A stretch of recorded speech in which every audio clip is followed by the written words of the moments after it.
A gente sabe que é do interesse do Brasil ter boas relações com os Estados Unidos, interesse econômico, interesse comercial, mas é do interesse dos Estados Unidos também ter essas boas relações nesse nível. A gente sabe da importância da carne brasileira, do café brasileiro para segurar a inflação americana também. Qual é a sua expectativa, pelo que o senhor conhece de bastidores da diplomacia, desse possível encontro que poderia acontecer nos próximos dias, de forma presencial ou mais provavelmente virtual? Muito obrigado mais uma vez. Olha, o que está acontecendo no governo Trump, pelo menos até agora, é uma anomalia. Se você me permite retraçar muito brevemente a trajetória da relação Brasil-Estados Unidos, que eu conheço bem, esteve envolvido nisso ao longo da carreira. Durante muitos anos, nos anos 60, 70, 80 até 90, o Brasil se confrontava com os Estados Unidos, curiosamente, não em assuntos políticos, mas em assuntos econômicos. 3 deles. Em primeiro lugar, muitas barreiras às exportações brasileiras.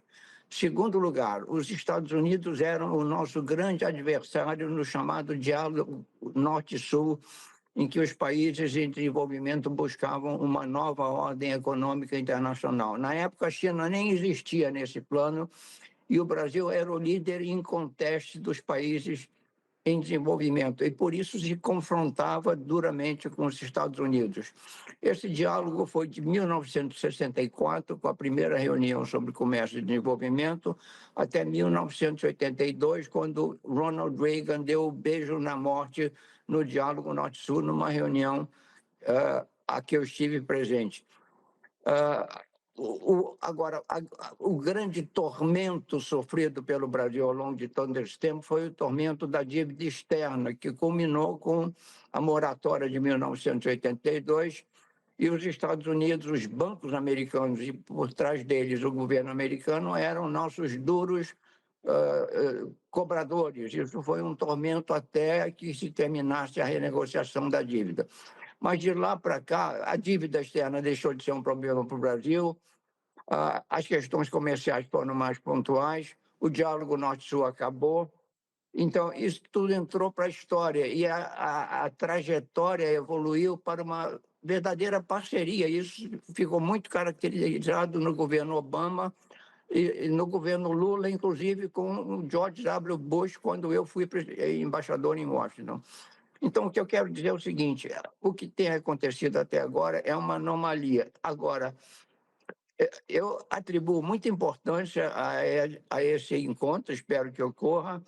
Agora, a minha esperança, digamos, é a seguinte, de que não se trate apenas de um encontro para, como dizem os americanos, uma photo-op, uma oportunidade de fotografia, e que sim se trate de um encontro para a retomada de uma relação produtiva entre Brasil e Estados Unidos. O Trump diz que o Brasil não tem futuro sem os Estados Unidos. Ora, o Brasil tem o seu próprio caminho, os Estados Unidos também. Agora, naturalmente, o Brasil estará melhor com uma relação positiva com os Estados Unidos, assim como os Estados Unidos estarão melhor com uma relação positiva com o Brasil. Veja bem, o Brasil é o 5º destino maior de investimentos diretos americanos no mundo e está entre os 12 ou 15 principais parceiros comerciais dos Estados Unidos.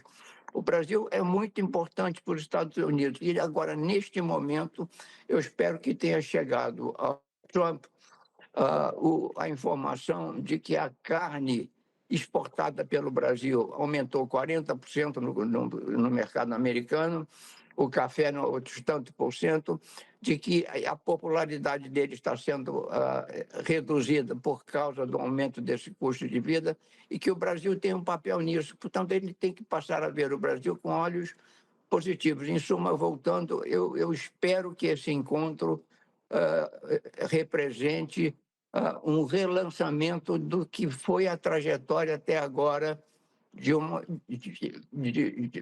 evolução de adversariedade para parceria. Embaixador, o Guga Chakra aqui, obrigado por estar conosco. O senhor, com a sua experiência como ex-embaixador em Washington, quais medidas o senhor recomendaria para o Brasil, para o Itamaraty, para o presidente Lula, evitar cair numa armadilha como caiu o Cyril Ramaphosa, presidente da África do Sul, que chegou imaginando que teria um encontro positivo com o Trump, levou até ídolos do Trump no golfe e acabou caindo naquela armadilha com a exibição de um filme no qual, segundo o governo americano, supostamente os brancos sul-africanos seriam perseguidos. Então, quais medidas deveriam ser tomadas para evitar uma armadilha similar a que o Ramaphosa caiu?